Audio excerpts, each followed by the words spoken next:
Yes, Hunty, you are in the right place at the right time. I am Shantae Marie, and welcome to my Look and Learn class for micro stitching.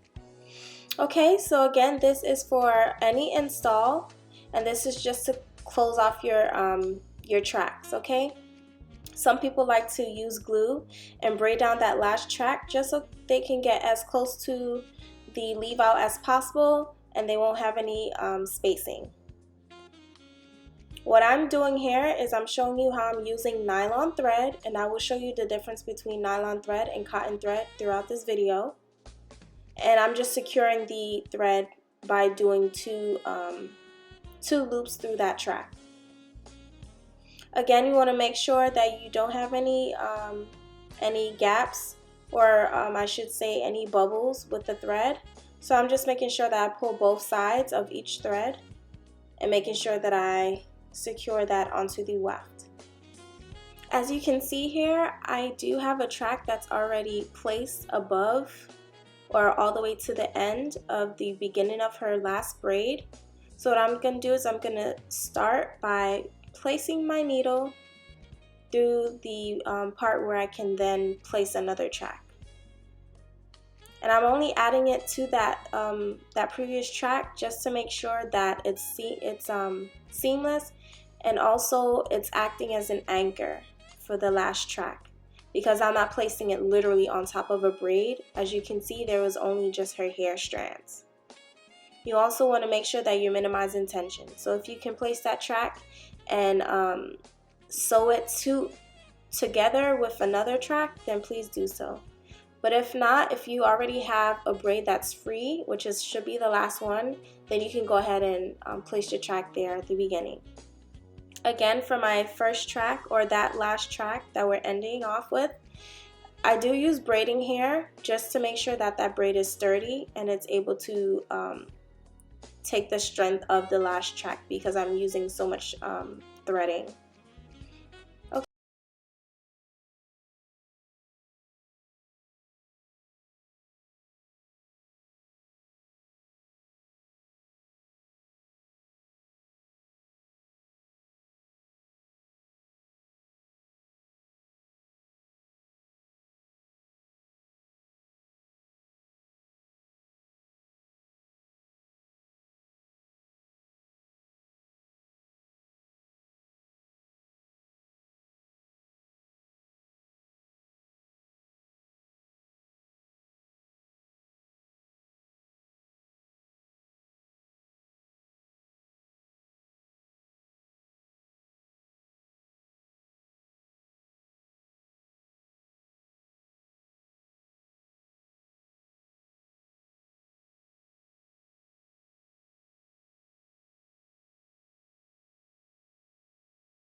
Okay, and I went back one time. As you can see, my track is still flat, nice and neat, and I don't have to add an additional weft or extension just to fill it in.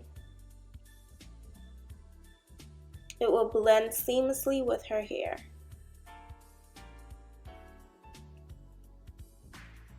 So what I'm going to do is I'm just going to finish off with this nylon thread, and then we're going to go ahead and get into the cotton thread. For my finish, I do not like to use the thread all the way through. You will see how I'll finish it off with doing knots. You can either cut the needle off and then tie it 3 times, knot it 3 times, or you can go ahead and just keep threading while you're looping in that one position or that one place. As you can see, I'm just holding the thread down and I'm just doing the knots and I'm staying in place. Because it's so short, I can only do it this way. If you want to make sure that your knots don't loosen or your tracks don't loosen, you can go ahead and start with a new needle, and instead of starting right after where you stop, you're going to just take it back like a centimeter and then begin again, so that thread is going over where you stopped. So let's get into the benefits of why I love me some nylon thread. Okay, so nylon thread, it's easy to pull through. So if you want to go and pull through your wefts or just pull through the client's hair, I feel like it glides better than cotton thread does. It does not remove the essential oils or suck it all up just like how a cotton thread does, and it's way thinner than a cotton thread. So it's still sturdy, but it's thinner, and as you can see, it blends very well with human hair versus cotton. Cotton thread tends to stick out. So that's the benefits of using nylon thread over cotton thread. And also, it would not tangle on me as easily as cotton thread would.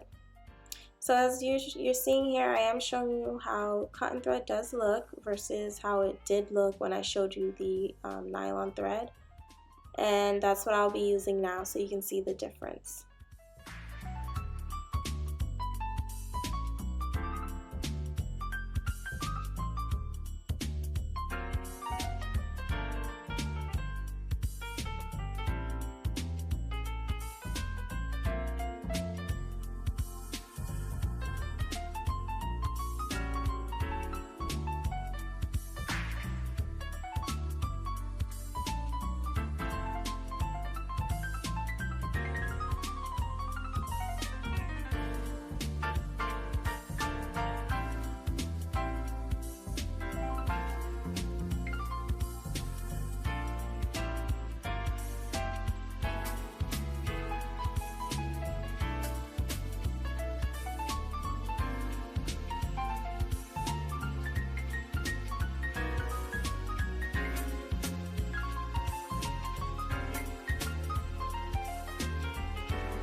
So what I'm doing is just making sure I'm securing that thread, and then you're going to start. So 1, 2, and then you're going to go backwards.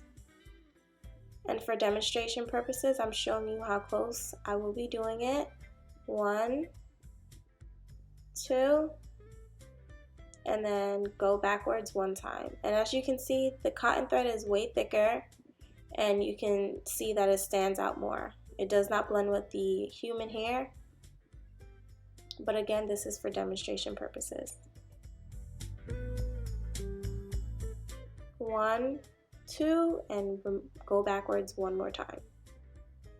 Again, this is just one method of how you can go ahead and do micro stitching to finish off your extensions.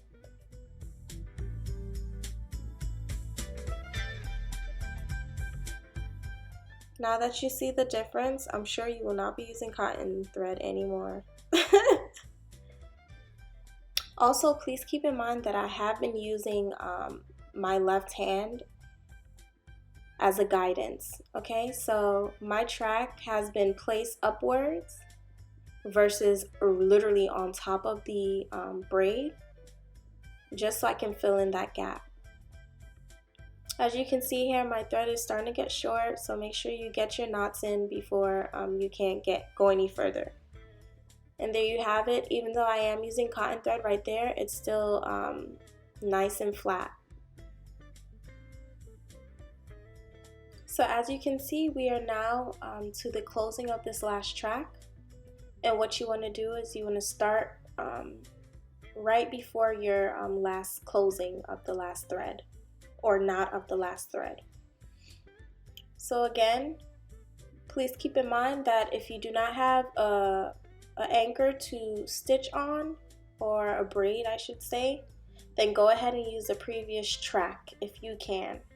So what you're gonna do is, instead of going through that whole 2 tracks, you're just gonna go through the weft of that last track if there's no braid to sew under. But you should have a sturdy braid, so you should be fine. And when I say sturdy braid, I'm saying that if you braided the client's hair with extensions, which thickens up and makes the braid a little bit stronger. Okay, so right now I'm just pressing down. I'm using my fingers to press down on that track and ensure that it's flat. When you get to the end, you can do double stitching if you need to, single stitching. If you're doing single stitching, make sure you stay in place and just stitch it again multiple times to secure it. And again, the method for this video is you're going to stitch forward twice and go back once.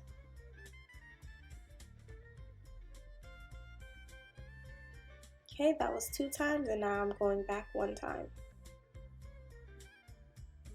If you don't stitch going from top to bottom, you can stitch going from bottom to top.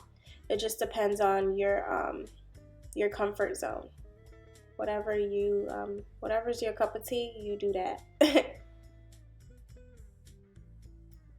So again, the beginning of this track and the end of this track is very important. You want to make sure you're securing it as flat as possible. As you can see, I'm holding that hair down, and right there, that's where I went through the track that's previous to this track, just to make sure that I'm not putting too much tension on the hair that's right there. And now I'm just going to work my way backwards because there's no braid right there. I did have a previous braid that was pushed forward towards that. And as you can see, the flatness in the install. Now I'm just going to make sure I'm looping and closing off this thread. And there you have it, ladies. Thank you so much for tuning in to this online class. If you have any questions, comments, or concerns, please get back to me and let me know. I will be doing some more online classes depending on the feedback that I get from these 3 classes.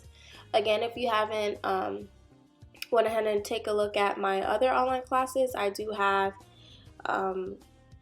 videos on how to do the install of a versatile sewing, and also how to do a flat foundation braid pattern. Okay, so there's the difference. As you can see, that is the nylon thread versus the cotton thread, and it's very close to her leave out.